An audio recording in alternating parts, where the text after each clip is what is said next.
and let's get into it. Let's waste no more time. Into Champion Select, and TSM has some bad memories from the last time they played against Silas. They want to make sure they're not doing that here again today. Immediately ban that new champion out, as Irelia and Thresh will be removed from the pool by Cloud9. I think Cloud9 have shown to be the most versatile team, and both of their solo laners have performed very well on the Silas. So this is one of those teams that not only plays the new champions well, but plays them in multiple roles, so it threatens them as a flex pick as well. The power of the flex in Season 9. We've seen it time and time again, as Ezreal's going to be banned away. Cloud9 getting rid of that champion that's kind of... Ezreal's always had this identity, Kobe, as the everything champ. When he first came out, he literally did everything in the game, back when his W had a heal, and these days, he's the early game poke, burst, scaling, damage, skirmish, marksman, carry. Hybrid. So, yeah, you want to make sure you keep all those words out of the pool, as the Lucian also banned out now by TSM. All right, the first pick, Cassiopeia, we did see earlier, Clutch demonstrating, very flexible pick as well. Can be rotated to either the bottom lane or up to the top side for Licorice. That would definitely be a new look for them, though. Expect them to have it either be Niski or Sneaky piloting that one. Previously, Sneaky has already had a Cassiopeia game himself.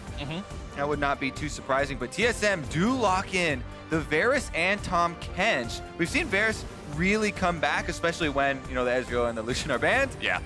A lot due to how well the early lane phase can go with Varus and the flexibility. You can go with the poke, you know, lethality Varus build or the on-hit build. Both are very viable depending on the rest of the team comp you round it out with. And I'm not surprised to see Smoothie on Tahm Kench either. We've seen some fantastic games out of him so far this split, making big saves on champions that have the ability to get his allies out of trouble. And there's really no more iconic ability than that for that than the Devour, making sure that you completely drop aggro on your ally, getting him to safety, and Cloud9 will respond by picking up the Galio and the Kindred. Yeah, they played the Kindred previously versus FlyQuest as well, and were able to pull it out.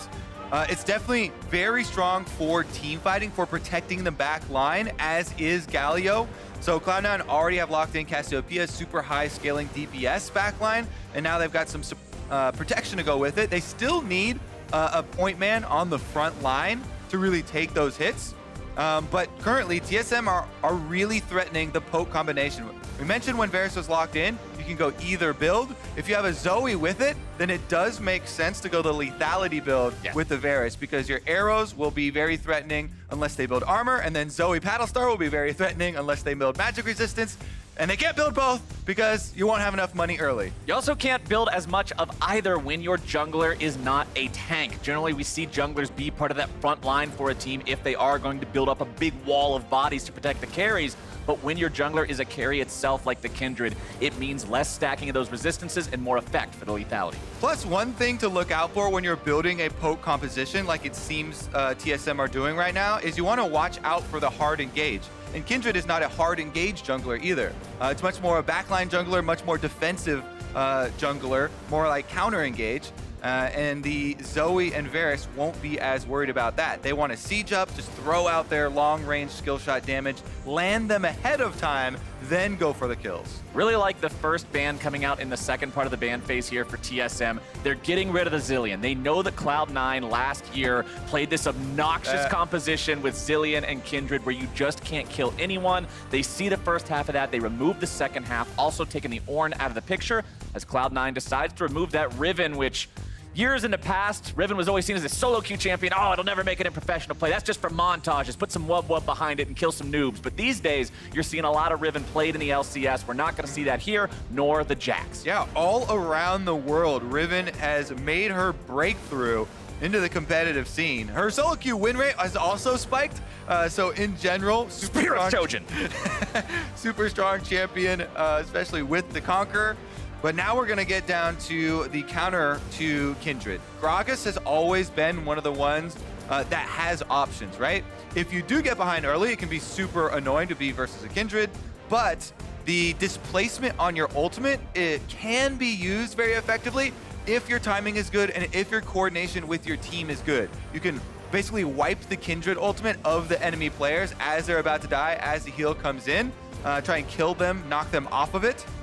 Plus, having Gragas as the body slam flash option for a hard engage can even be good early versus Kindred, because if you hard engage on the Kindred early on with any sort of laners around, you can easily kill her. Then you start to deny her marks, and you want to try and play that early game, take control of it to start denying her stacking and scaling. And it looks like we will probably see Sneaky on the Cassiopeia again this game as Cloud9 locks in two powerful solo laners with the Victor and the Aatrox. Oh! And TSM has decided it's time for Nico. Oh my goodness, we get to see some Nico here. Copy and camouflage. I have been waiting for a professional game with Nico to be able to cast this, because there are so many mind games that we thought up when we saw this champion release, and we're thinking of all the information denial and the espionage that you can try and pull off with her. But we haven't gotten a chance to really get a good look. I mean, if she shows up as Zoe or something coming around the corner as well, people are gonna have to start dodging like their bubbles coming. You gotta be careful. Definitely going to be an interesting combo here. I also think that she can follow up or set up Poke pretty well with her root. We'll have to see. Very curious if they do any switches here, because currently it looks like it is going to go top lane into the Aatrox. Could be a super interesting matchup. Also a champion, like, we really have not seen much of this. We got to see some of it at All-Stars at the end of last year. Yeah. All-Stars, a much more for-fun event where teams aren't playing as seriously or as competitively, so it's not even that good of a preview of what it does. But now, TSM is not only breaking this out, they're breaking this out, as we mentioned earlier, in the battle for second place against one of their most historic rivals in what should be a very close matchup. So that, to me, says they've got faith that this isn't just some sort of a cheese pick that you take somebody by surprise with. This is a pick that's really got some potential. Yeah, I'm super excited to witness the wrath of Nico plus Zoe. Two of the possibly most difficult champions to keep track of in the game. Well, that's our challenge this game. We're going to have to keep track of which one's which, but Cloud9 will here as well. Especially looking forward to how that camouflage works out, if she can get some of those bamboozles off. We're on to the rift now. Cloud9 versus TSM, the battle for second place. Cloud9 currently sitting at a 9-2 record. Very, very nice here for them. TSM 7-4, trying to catch up as quickly as possible. Nobody wants to do anything crazy here at level 1, except for the fact that TSM might be thinking about maybe a little bit of a late invade here, grab some vision down.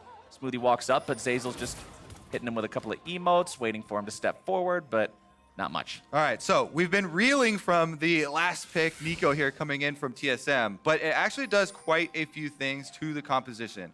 Now we'll notice that it is not only a double AP solo lane setup from TSM, but since Acadian is on Gragas, even the jungler is AP, so the entire top half of the map is pure magic damage threat.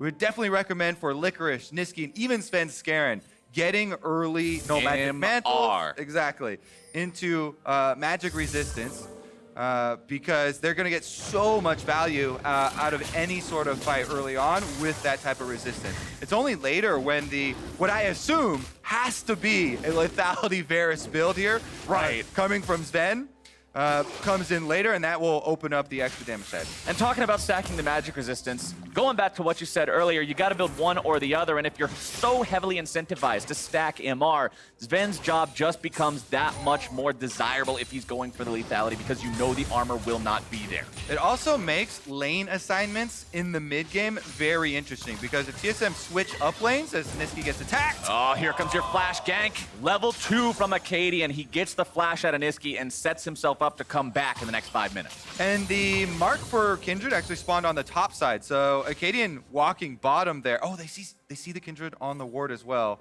I wonder if he's actually just going to go for the Scuttle Crab Secure first. Looks to be that way. Both sitting on vision. I mean, Cloud9 is aware that Acadian is taking the crab down there, but what are you going to do? Niski's pretty much stuck underneath this turret. He's got a large minion wave there, but Svenskeren will go now to contest the mark. And one thing about the Gragas Kindred matchup, if you know the Gragas doesn't have the flash for his body slam, it makes Kindred much, much more confident in going to contest any sort of marks or objectives, because that's the surprise factor. That is the hard engage that really does give Gragas the edge.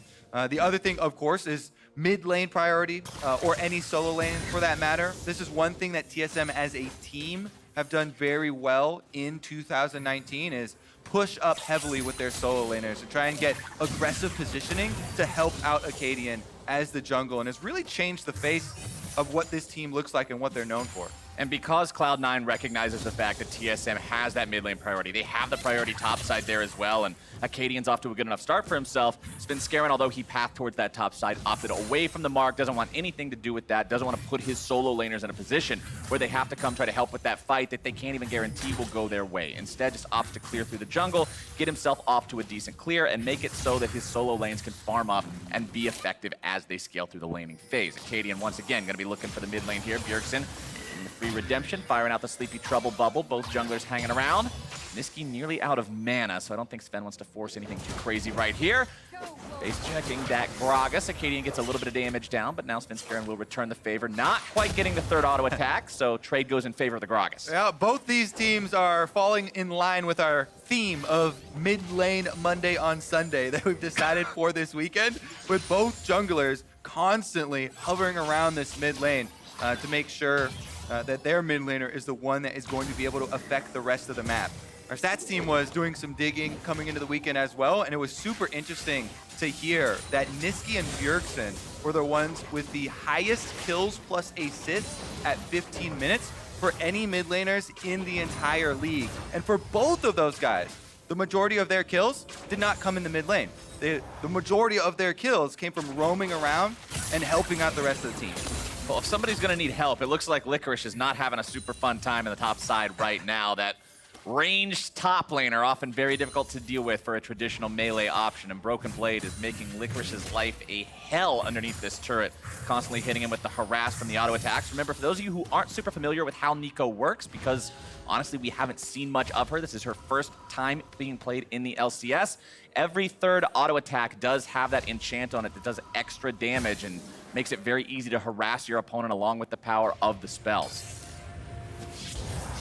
Oh, very nice interrupt there on the back from Licorice at the last second, finding plenty of damage down into Broken Blade and forcing out the flash. Oh, big cheers from the crowd as they see Licorice get a little bit of revenge there. But you're right, he's down 10 CS. He uses his teleport first and is able to push the lane back a little bit here. One of the other things with Neeko, one of the recent changes was they added a little bit more to her utility. Her clone increased to 3 seconds from 2 seconds, and the speed duration as well. But currently, Svenskeren, he walks away from the Infernal Drake as he sees the roam down from, again, the mid laner, Bjergsen. He's able to get mid lane control on Zoe by pushing the minion wave in. That's what we were always talking about when we talk about mid lane control, by the way. You either push the wave in or get kill threat on the other mid laner, and he's able to force the enemy jungler off of objectives like that Infernal Dragon that was about to go over to Cloud9. And I like how Svenskeren bailed early there, even though he just saw Bjergsen leave the lane. The Drake was still at enough HP where it wouldn't be easy for TSM to just swoop in and smite it, steal that one away, TY for Leash in the all chat. So he wanted to make sure they didn't end up falling behind in that way. Just goes back to farming up his own jungle, still very close on farm when you compare him to Acadian, but it's TSM who's found themselves CS leads in both solo lanes so far, while the bottom lane is pretty much breaking even. The difference about the bottom lane in gold is build paths, right? The Cassiopeia going for the tier so he can spam out, and Sneaky constantly spamming his spells on the minion wave here. He wants to push the minion wave as quickly as possible in here because he doesn't want to be on the receiving end of the early lethality. You can spike pretty early there on Varus. He's already got the 3 levels in poke and his access to his serrated Dirk, so if those land true through minions, through the champions as well, then you can start to try and whittle down on the health pools, and then you have to worry about flash Gragas plays. Broken Blade getting some good positioning here for firing off those Tangle Barbs. Remember, the route that you get out of your E on Neeko is more effective the more enemies it passes through. So setting himself up to make sure that there's the maximum number of minions between himself and Licorice allows him to get plenty of damage with that Q, with that blooming burst as it hits multiple iterations of the proc. Licorice will continue just farm up here, but there you go. Exactly, that's what you're looking for. The stun into the follow-up damage from Broken Blade. And remember, Neeko has some bonkers AP ratios, especially on the ultimate. So if he continues farming up like this, you are going to see some big red chunks out of health bars come to you. Mid lane once again, Svenskeren's going in onto Bjergsen. Bjergsen getting himself out of that one, trying to escape from the damage here. Still plenty coming out. He loses about 2/3 of the HP, but it's Acadian going into the top side. Broken Blade looking to find that Pop Blossom. Won't get it just yet. World Ender from Licorice to try to keep himself safe. is going to be taken very low here, and the call from TSM is to just let the Bloodwell run out. Don't let him get the heal and send Licorice home. Yeah, and Acadian actually stuck around a little bit. I think he was going to chase him down. They actually let Licorice get away, and because he shows top, the Dragon will be started up by Kindred, you can see on the mini-map. But this is a lot of plate money for Broken Blade. Not only has he been able to get this big CS lead, aggressively using the Q as well as the auto attacks, but so many plates picked up by him in isolation that is going to be a very fed Nico. Now, Kobe, I love Infernal Drakes because I love stuff that makes me do more damage in League of Legends. And when you have a team where everybody's going to be wanting to do more damage with an Aatrox top, when you have a Kindred in the jungle, as well as both your carries in mid and bottom, that Infernal will pay huge dividends for Cloud9 as we get later into the game. Definitely true. A little bit of extra insurance policy for later on. Yes, sir. Because right now, TSM are working with straight gold. You get gold off the turrets. They've got gold through the CS that they're winning in both solo lanes. It's just you went over, and that gold is going to manifest very quickly into items. So it's going to have to be C9 trying to weather this storm of the early lead that TSM have been able to accrue. Broken Blade back into the top side now with the Proto Belt fully completed. Proto Belt champions have a natural advantage in the laning phase, and that the item itself only costs about 2,500 gold from start to finish, so you hit that first item power spike much more quickly than many other champions will. You can see Licorice just building up the Candle Gem, has a couple more long swords in the inventory there that he'll be trading with. But when you keep taking free damage like that, it makes trades hard. Yeah, see, it'll bloom 3 times. Oh, goes in. Forcing out the flash. Licorice realizing he doesn't have World Ender, and Broken Blade saw the same thing, which is why he went for that. Just for clarity's sake, if he manages to hit that, if Broken Blade lands the Pop Blossom, that's 350 damage simply from the ultimate. Not to mention the fact that you're already stunned up. He can throw out the Q, then immediately root you again, get all 3 pops on the Q, you're dead. Here we go, though. We might have a 2v2 in the top lane, and no ultimate for Nico right now. Could be the difference. Let's see if they make the Gragas transition up there in time.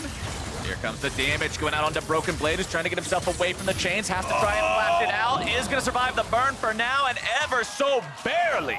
Broken Blade will walk away. TSM coming in now for the counterattack. Looking to find the cast, knock him back. Won't be able to do it just yet. TSM 3v2, but the World Ender's going to keep Licorice alive. He goes into Resurrection, up to about 500 HP by the time he respawns. Lancer's Light comes through, and this is the Cloud9 special, but it will not matter, and Bjergsen grabs first blood. TSM saying, we'll have one special, please. First blood on Licorice, and they're able to get the kill in the end, despite the whipped ultimate.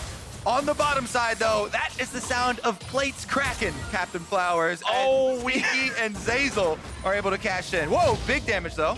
We are seeing all sorts of plays going down this game. Bottom side, Sneaky and Zazel cashing in on that money, but the top lane, Tier 1, still under continuous fire from TSM. Bjergsen trying to bring this one down, get the complete first turret bonus. We'll need a few more auto attacks on that. Each auto only hitting for, well, a very small amount, but one more will do it. And there you go, turret first blood over to the side of TSM. And this is a very big gold lead for this early in the game. As you mentioned, though, remember, Cloud9 still have the Infernal Drake, as well as getting some plates on the bottom side. Here's how it started out. Svenskeren and Licorice go in. They're able to land the chains. Broken Blade is able to get out with his extra speed. One more auto would have been able to finish him off, but he's able to sneak away with his life. And then Cadian comes in. He does not land the ultimate there out of his body slam, throws it a little bit too far. This does allow Aatrox to crawl a little bit ways back, which is into turret range inside the edge of the Kindred ultimate. So nice usage there from Svenskeren, but Bjergsen is not having any of that. So he's ready to go in with the burst damage. And he's able to thread it right around the side there. Very nice. Nicely done by Bjergsen. And as we continue to watch the teams chip away at the plates here, a quick reminder, tickets for the LCS Spring Finals in St. Louis will be available on March 5th, only a couple days away, so make sure you pick up your set so you can see which team will be crowned LCS champion. Should be an awesome showdown here at the end of Spring Split, but we still got a few more weeks to play with plenty more games like this one until we see who makes it to that summit. And both of these teams have their eyes on that championship. They want a return. They want to get a fresh banner up here in the LCS studios. I mean, when you're looking at the banners here, TSM and Cloud9, there are very few emblems that have ever been able to grace the LCS battle arena here, but TSM and Cloud9 are two of the squads that have pulled it off before. It's been quite a while for Cloud9 before they've been able, since they've been able, I should say, to put the Cloud9 colors up there. They'd love to repeat that again, but they've got to get past TSM first here. Still 2,000 gold behind their opponents. Zeyzal going in, but there's Smoothie doing what Smoothie does. Smoothie able to use the Devourer very nicely there. He stays out of danger himself, doesn't get taunted in, and is able to save Ben. On that bottom side, the Ghost Blade has been completed, along with the... Please only build one. Fair enough. He does get the second serrated Dirk in as well for a very big power spike. Now he's got 30 lethality ready to fire off. And this is where they want to bring their two damage types together. Currently, Broken Blade, though, is just doing so much work on his own in the side lane, bringing out this Nico pick. I have to say, especially for one of the newer guys in the league coming over from the TCL, he has been exceptional as far as the pickups that a lot of the teams made in the offseason. He lands another root and another 2 Blossoms. And I think the historical context here, when you look at who this is being done to with the Nico pick, is a little bit funny. Because remember, it was Cloud9 versus TSM last year when TSM had Haunter, where Cloud9 and Licorice pull out the Hecarim versus Aatrox, and Licorice just runs him over because he doesn't know how to deal with the pick. And now it's Licorice who's had this off-the-wall pick pulled off against him, and he's the one who's on the back foot with how do I deal with this? So TSM making sure that they get Cloud9 with a dose of their own medicine here on this one. Maybe Azael and Mark will have to figure out some more doctor's notes for that one. Don't take too much of that medicine. Everything in moderation. Nico heading back out onto the 1v1, it looks like. It looks like TSM are going to keep these same lanes. In order to do that, I think you do need a lot of protection for Nico, because yes, you do have the clone and you can go invisible and it gives you a decent amount of speed, but you can still get caught. You ain't no Riven. Exactly. You're not as mobile as something like a Riven. Maybe another thing that kind of emboldened him to go for this pick, the range mage, to try and abuse the 1v1 matchup, is again coming back to the fact that their jungler is not a CC heavy jungler, it's not an engaged jungler, so a little bit less threat of getting jumped on there. And he's really been able to use the advantage of the range and magic damage coming through. Plus now with the Proto Belt, we've seen him both use it to clear waves as well as using it for the extra little bit of mobility. Zeyzal wanting to go in on this Ven here, but won't be able to find him. Recognize that Smoothie was away, so he might have actually had a chance to go in there. Ven firing off the Chains of Corruption, see if maybe they can get something back. However, C9 will disengage it. Zeyzal losing about half his HP. All right, TSM definitely have control here through the river, but it looks like Cloud9, in bringing down Svenskeren as well, can slip in and take out some of these wards before the spawn of the next Infernal Drake. They do have a scaling advantage to rely on here for C9 if they can weather a lot of this early firepower. You know, they have amazing scaling in almost all of their roles, but the early firepower is landing true, and Bjergsen finds another hit. That trade looked like it was going to be over early because Bjergsen missed the Sleepy Trouble bubble. He read it wrong and he went the other way, but then nope. Picks up the Super Soaker, manages to get him with that, tags him with some extra damage on the end, and Zoe has some incredible trading potential even if you miss the skills. Broken Blade wandering out of the enemy jungle now, recognizing he is a bit far forward. This side of the map is very dark for TSM, and he doesn't want to get caught overextended. Yeah, I would like to see TSM put a little bit more pressure on the mid lane. If they can get this mid tower to fall, that's what opens up the map for them to make use of the Tahm Kench, Abyssal Voyage. You know, these mages are whittling away at their opponents. Then you have the mobility of the Abyssal Voyage to come in and help out those side lanes, make the surprise move on Cloud9 to push this game state forward and not allow Cloud9 more time to scale. The state of the game is that we're 17 minutes in and we have only seen one kill. That one kill did come out of what was almost a fight that got fizzled out because of anti-deaths, because of the fact that you had the Aatrox ultimate and the Kindred ultimate. And speaking of anti-deaths, I've got to do my usual check-in here. Look at where the stopwatches are on both teams, because since we haven't seen any big fights, it means those cooldowns are still available. It means they will heavily influence the next battle. Broken Blade looking to find the Pop Blossom, not going to get it. The time to channel that one is pretty extreme, and Broken Blade's forced to flash out over the wall to escape Svenskeren's follow-up. Yeah, that's one of the more interesting changes that happened in Nico as well. They actually reduced the leap duration by 0.15 seconds, but they removed the 40% slow on activating it. So we're seeing here Licorice use his dash really well, or his flash when necessary, to get out of the range of the ultimate. But Broken Blade, all in all, definitely still the advantage there in the top side. Currently, though, if Svenskeren goes up there, it looks like Licorice might be able to get some damage onto the turret and a little bit of control here around the Rift Herald.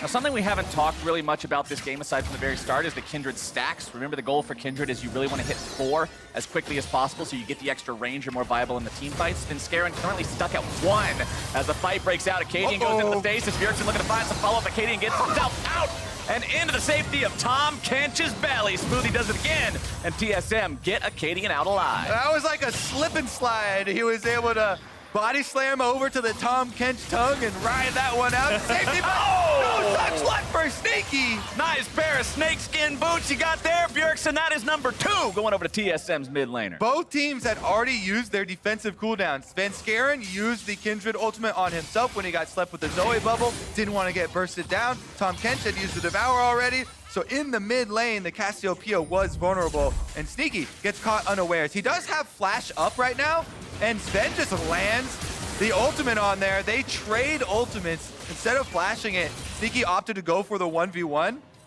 If the team there for TSM was not closer to add more damage, I think Sneaky would have won that 1v1 with ultimate trades and just standing there with damage. But it's a team game, Captain Flowers. Yes, sir. And there was damage coming from the other side. Not a 1v1. If he would have landed a single Twin Fang, I'm pretty sure he kills Sven there, at least in trade. However, TSMCC is just too far on point. As you can see, that lethality doing what it does. That's one piercing arrow. Did that to Sven's health bar right now. He's trying to heal himself back up. We're going to see if Bjergsen can find any more poke damage now. Licorice able to yoink Broken Blade back in with the chains. Pop Blossom coming down. Not quite going to find the mark he's looking for in Svenskeren. Trying to get himself back away now. Finding the route down onto Svenskeren. Meanwhile, off the side, it's Sneaky going to be taken low, but Zeyzal taking Acadian out. As Smoothie tries to get himself away. Zeyzal very, very hurt. C9 on the retreat now. They've managed to win the fight so far, but their health bars are in a spot where they've got to respect the poke. And Sven nearly finds the kill. Piercing arrows coming out! Oh, the flash away from Licorice. These fights are actually insane, Flowers. I love it. On both fronts here, you have to track the crowd control cooldowns for multiple people as they're just continually firing them out on the side. I hope that we can get some more slow-mo breakdowns on the Analyst S afterwards, because there were 2 fights going on simultaneously there. We got another one right now as Sneaky sinks his fangs into Broken Blade and finds a free kill, and that is Cloud9, making it 2 Infernal. Sneaky gets his revenge there. Double Infernal scaling advantage stacking. And though TSM find a big chunk onto Niski here, it is Cloud9 that secure a little bit more for their late game. And Cloud9 will also even up the turret count here now, grabbing that one in the bottom lane.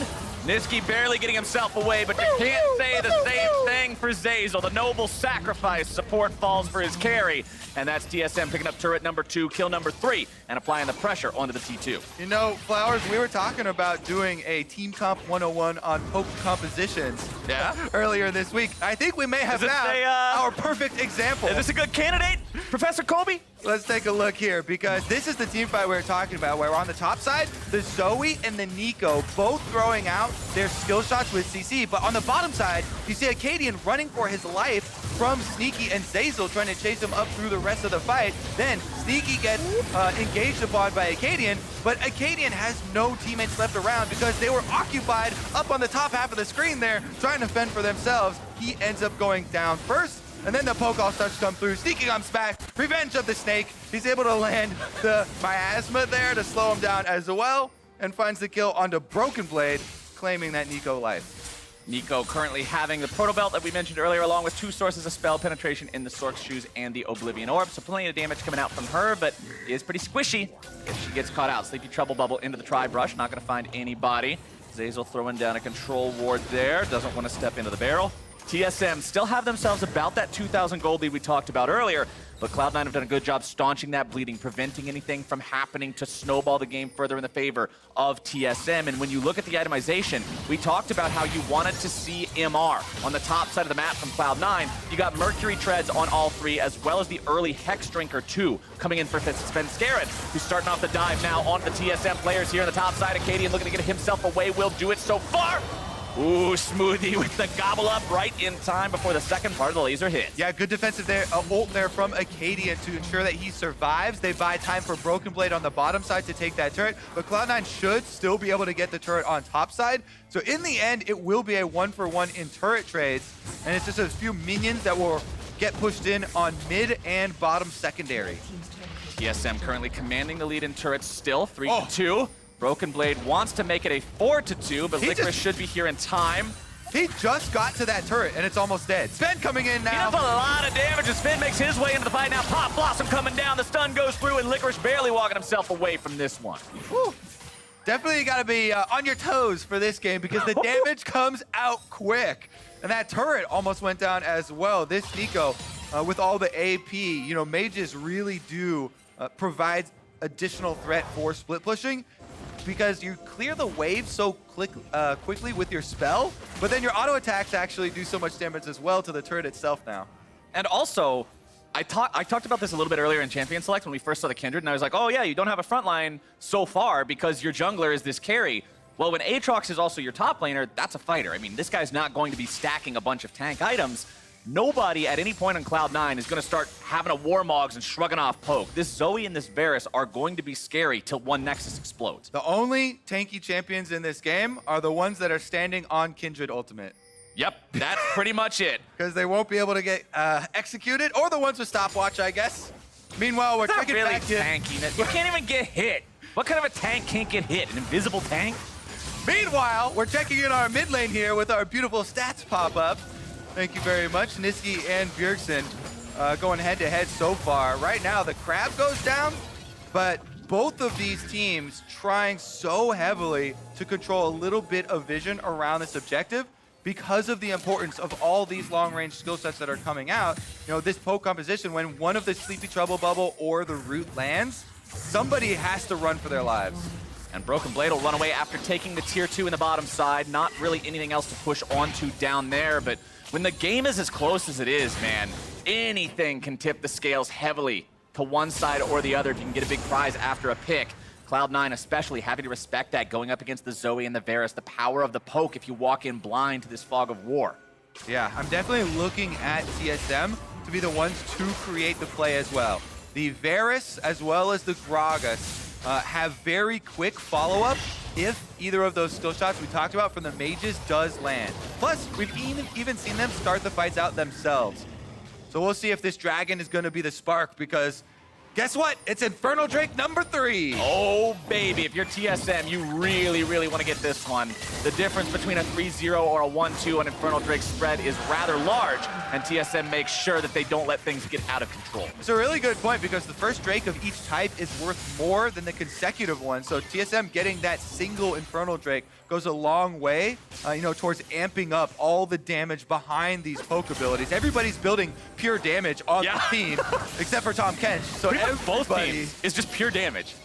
This is a Chad build kind of game, Kobe. Everybody's trying to flex on their opponent, show that they can burst them down faster than they get bursted. And on a poke composition, I mean, having an Infernal Drake could be the difference between somebody limping away with 100 HP or actually being sent back to the spawn platform with a gray screen. Woo! Very important. That paddle star came right next to Sneaky's character model. If that had landed, then I think that the arrow would have finished him off, because the arrow itself did about 40% of his HP.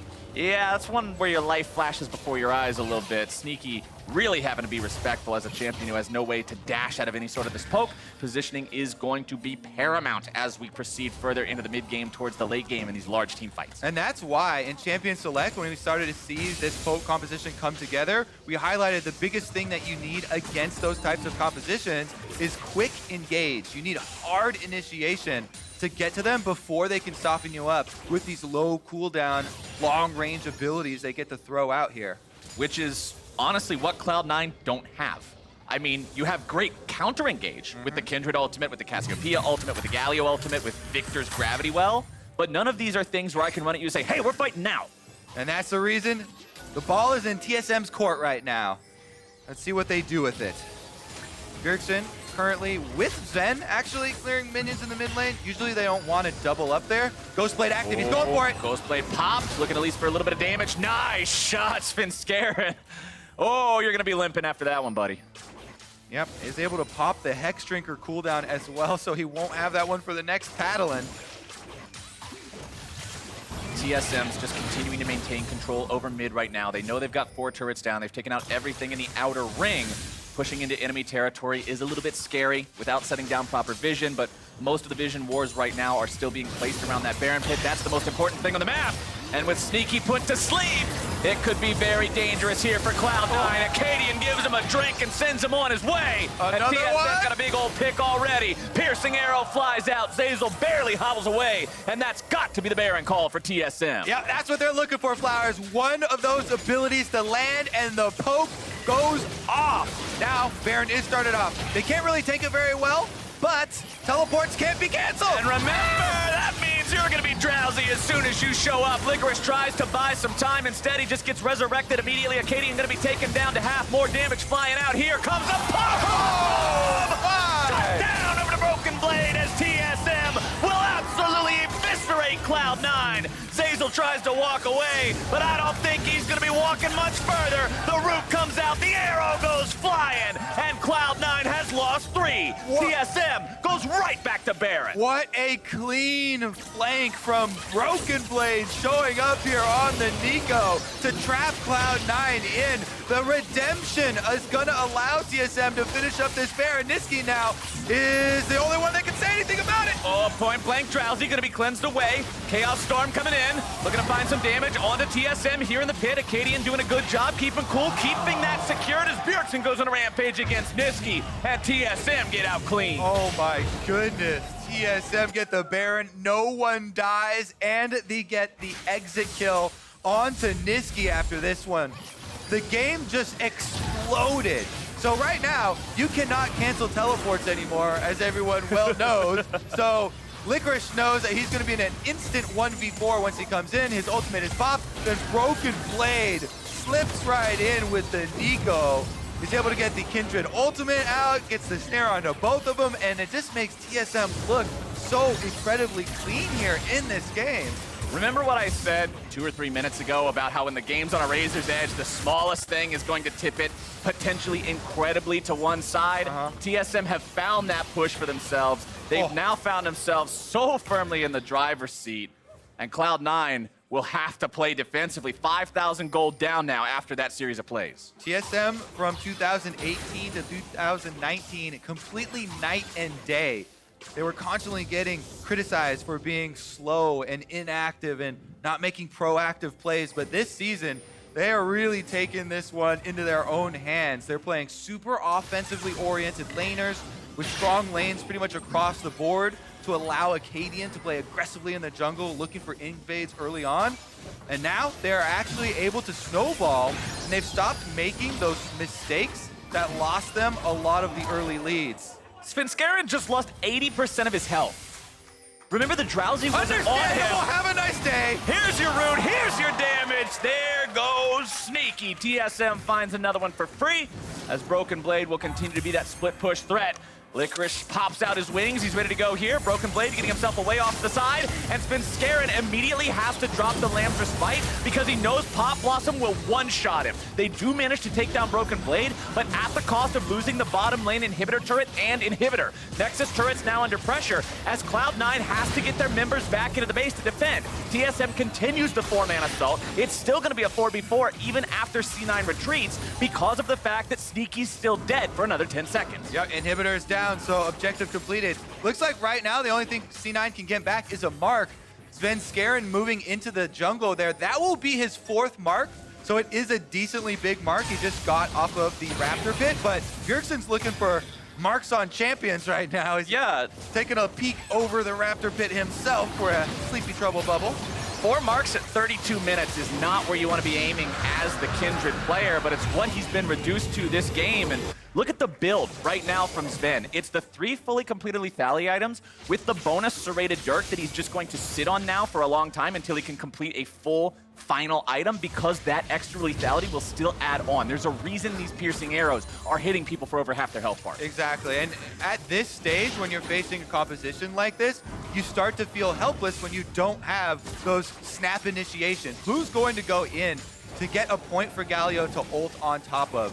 Somebody literally has to use their short dash and flash in to try and get a good AoE Galio ultimate. So TSM just looking so oppressive now, as with the single Infernal Drake powering up the rest of all their flat damage builds, any sort of skill shot that lands, takes half of C9's health. And when you look at the flashes on Cloud9, since those are critical for them being able to make an engage happen, none are up except for Zeyzal's, which is about to come up here in a couple of seconds. But over on the side of TSM, you've still got flash on your Acadian, Gragas, so he's able to go in, find those big initiations of his own, and the flashes for Broken Blade and Bjergsen will both be up soon here as well. So we know they both can make plays happen on that. Bjergsen sitting on a 1,000 gold bounty on the Zoe, nearly full build. I'm going to count 10 stack Dark Seal as a full item because you've built all the stack stuff. So 6 items on Bjergsen, scary as all hell. Turn You that don't into want a to into bedtime. him. Do At it. this point, you might as well. The man still hasn't died. If you look at TSM, bottom lane and mid have not died at all. I'm feeling pretty good about my Bjergsen #1 on the mid lane power ranking in Countdown now,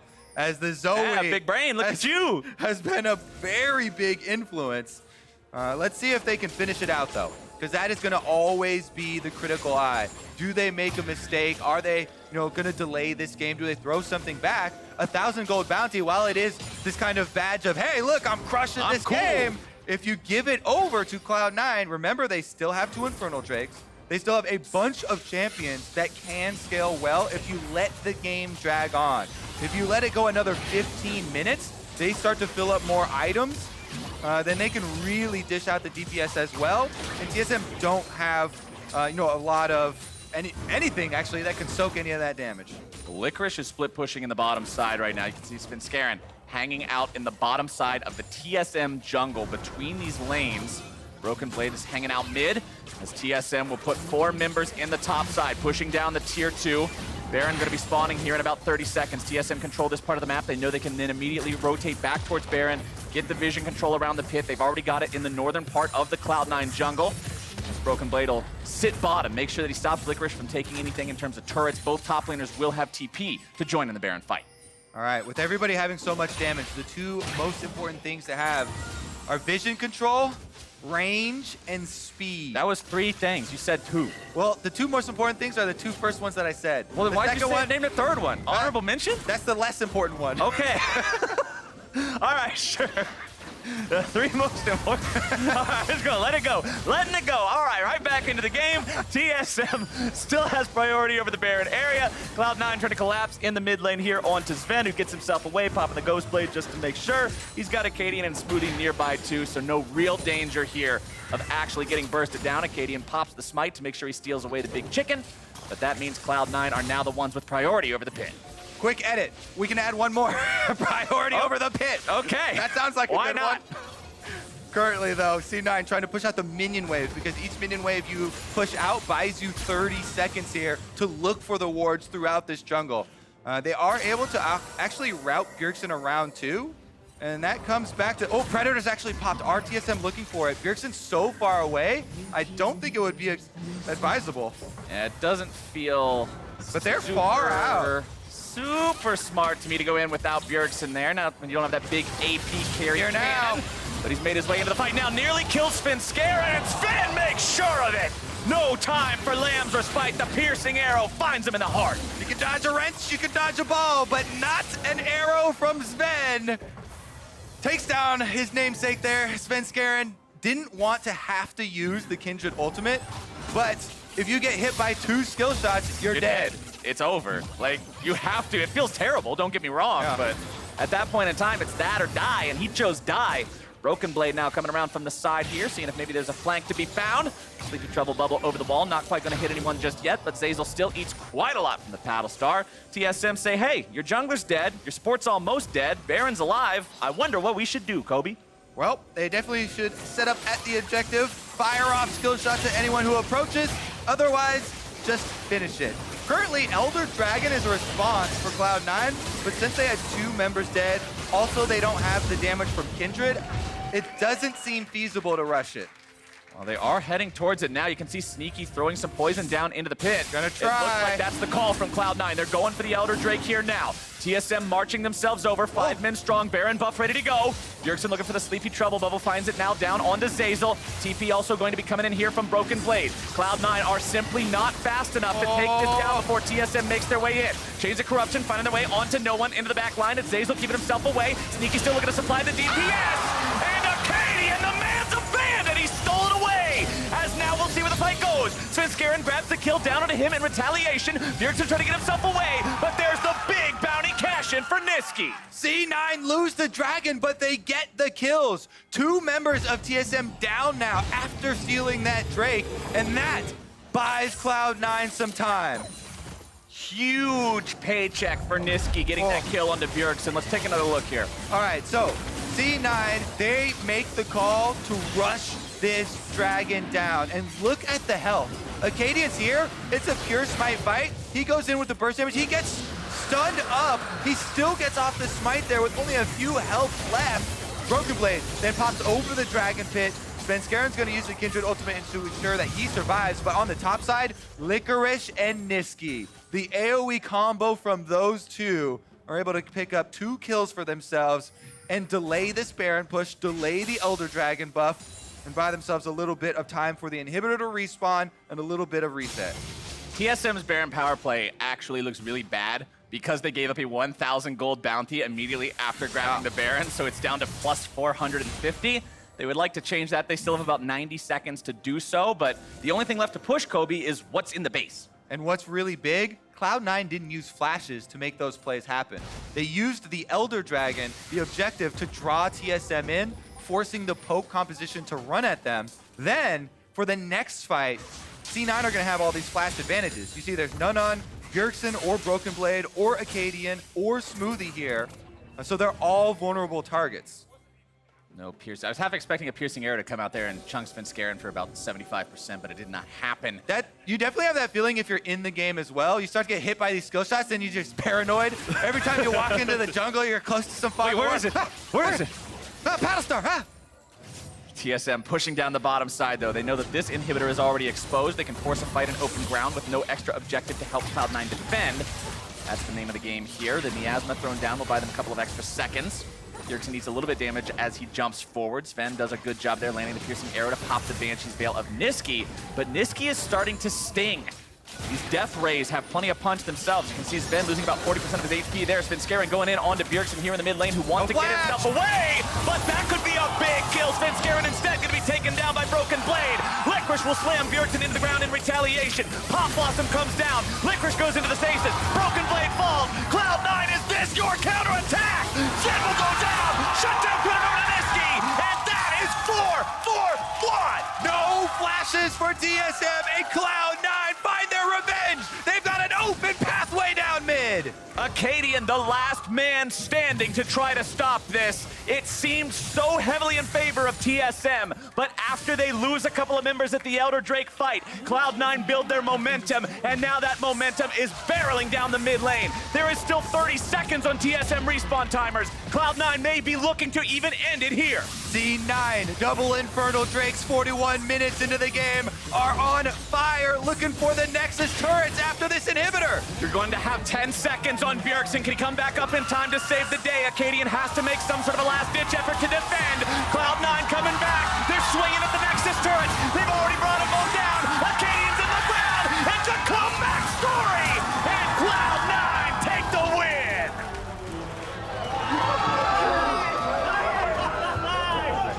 This game delivered, Captain Flowers. Holy fuck, good job! That is what I like to see. You said you were thinking about making a Poke Comp 101 class with Professor Kobe and using this one as the example. This is like acing everything throughout the entire semester, and then you fail the final. It was so close and so well done from both sides, trying to take the small opportunities that were open to them. Incredible turnaround there from C9 as well. TSM controlled the early game, snowballing very effectively, finding their skill shots, landing their poke damage. But in the end, Cloud9